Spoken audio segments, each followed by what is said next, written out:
दिल्लीतील नीट पेपरफुटी प्रकरण आणि विद्यार्थ्यांवरील कथित पोलीस कारवाईच्या निषेधार्थ नागपूरच्या संविधान चौकात विद्यार्थी, युवक आणि विविध संघटनांनी दिवसभर पावसात ठिय्या आंदोलन केले।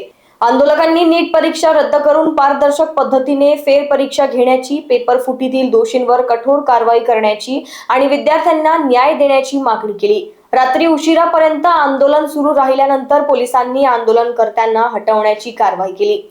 या कारवाई दरम्यान राष्ट्रवादी काँग्रेस, शरदचंद्र पवार पक्षाचे नागपूर ग्रामीणचे जिल्हाध्यक्ष सलील देशमुख यांच्यासह अनेक आंदोलनकर्त्यांना ताब्यात घेण्यात आल्याची माहिती आहे। संविधान चौक परिसरात मोठा पोलीस बंदोबस्त तैनात करण्यात आला होता। या आंदोलनामुळे देशभरातील नीट आंदोलनाचे पडसाद नागपुरातही उमटल्याचे दिसून आले। त्यानंतर संविधान चौकातील आंदोलन संपुष्टात आले।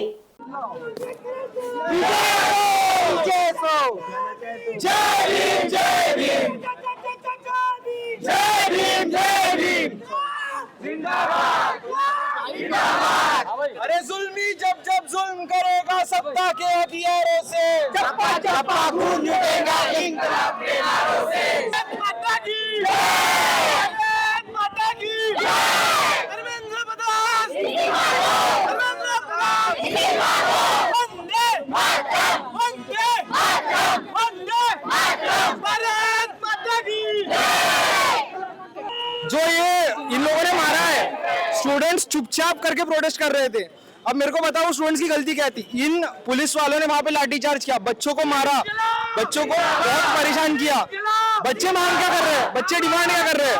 ये जो बोल रहे हैं ये बीजेपी वाले, ये साले जितने भी ब्राह्मणवाद के लोग हैं, ये बोल रहे हैं कि सोनम वांगचुक फंडेड है, सीधे भी फंडेड है।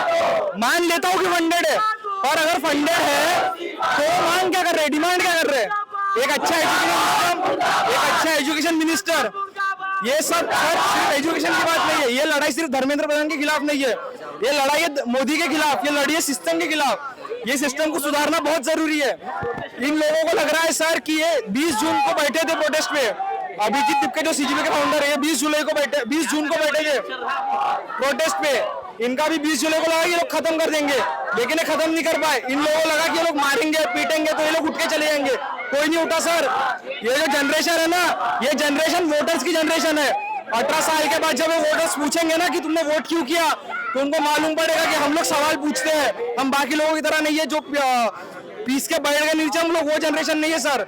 अगर आप इस मूवमेंट पे वोट मांगते हो कि हम एक अच्छा सिस्टम देंगे, अच्छा एजुकेशन देंगे, इस देश को बदलेंगे, तो अगर आप वो नहीं कर पा रहे हो तो हम सवाल पूछेंगे। ये एजुकेशन के साथ हो रहा है, आगे गडकरी अगर T20 में बदलाव नहीं लाएगा तो गडकरी की बारी भी आएगी। वो हर नेता जो इस देश को खराब करने की कोशिश करे, वो हर नेता की बारी आएगी, वो सब रिजाइन करेंगे। मानना तो ये, हमने तो हमारा 2-3 दिन से बोल ही दिया है कि भाई रिजाइन दे दो, आपसे नहीं संभल रही है एजुकेशन मिनिस्टर की सीट, आपसे नहीं संभल रही है एजुकेशन मिनिस्टर की सीट, तो प्लीज़ छोड़ दो, किसी और को चांस दो, उसे आने दो, क्या पता वो तुमसे अच्छा कर दे।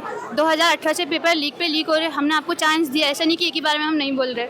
2018 से हो रहे, पहले नीट हुआ, फिर यूजीसी, फिर क्लैट हो गया, अब सीबीएसई की वेबसाइट भी हैक हुई थी। भाई एजुकेशन को तुम क्या बना के रखे हो? वो स्पाइन है मेन। अगर तुम्हारे यहाँ का देश का बच्चा पढ़ेगा तो ही वो आगे बढ़ेगा, वो पढ़ेगा नहीं तो फिर वो आगे बढ़ेगा ही कैसे?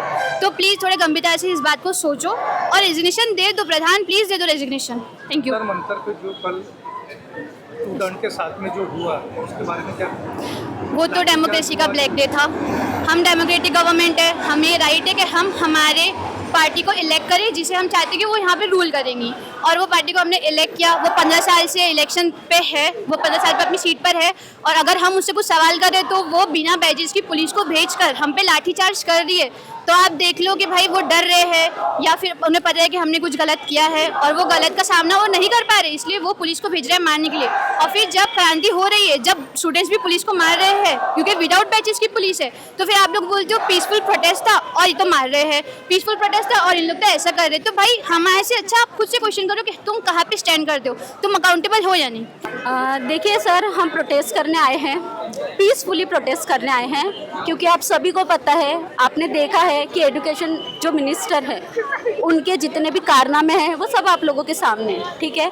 जैसे एग्ज़ाम्स की लीक होना और भी सारी चीज़ें हैं, इससे हर बच्चों को फ़र्क पड़ता है, इससे माँ बाप को फ़र्क पड़ता है।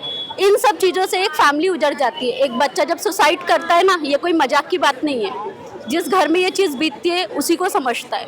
आज हम उन सब बच्चों के साथ खड़े हैं जिन्होंने सुसाइड भी किया है और जो बच्चे नीट के एग्ज़ाम दिए और जो फेल हो चुके हैं, जिनके पेपर लीक हो चुके हैं। ठीक है, हम बस इतना चाहते हैं कि जो एजुकेशन मिनिस्टर है वो इस्तीफा दे और प्यार से दे, क्योंकि हम पीसफुली प्रोटेस्ट कर रहे हैं। और जिस तरीके से इन लोगों ने कल लाठीचार्ज और ये सारी चीज़ें की, इन लोगों को शोभा नहीं देता।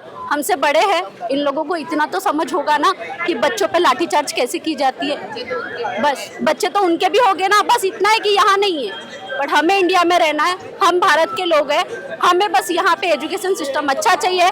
बस हमें बस इतनी अपील है हमारी कि आप रिजाइन दो, आप डिजर्व नहीं करते। इंसाफ मिलना चाहिए। सारे जो जिन्होंने इतनी मेहनत की है उन सबको न्याय मिलना चाहिए। हम जो अभी मांगे कर रहे हैं हमें जो न्याय मिलना चाहिए वो मिलना ही चाहिए। बेसिक नीड्स देने में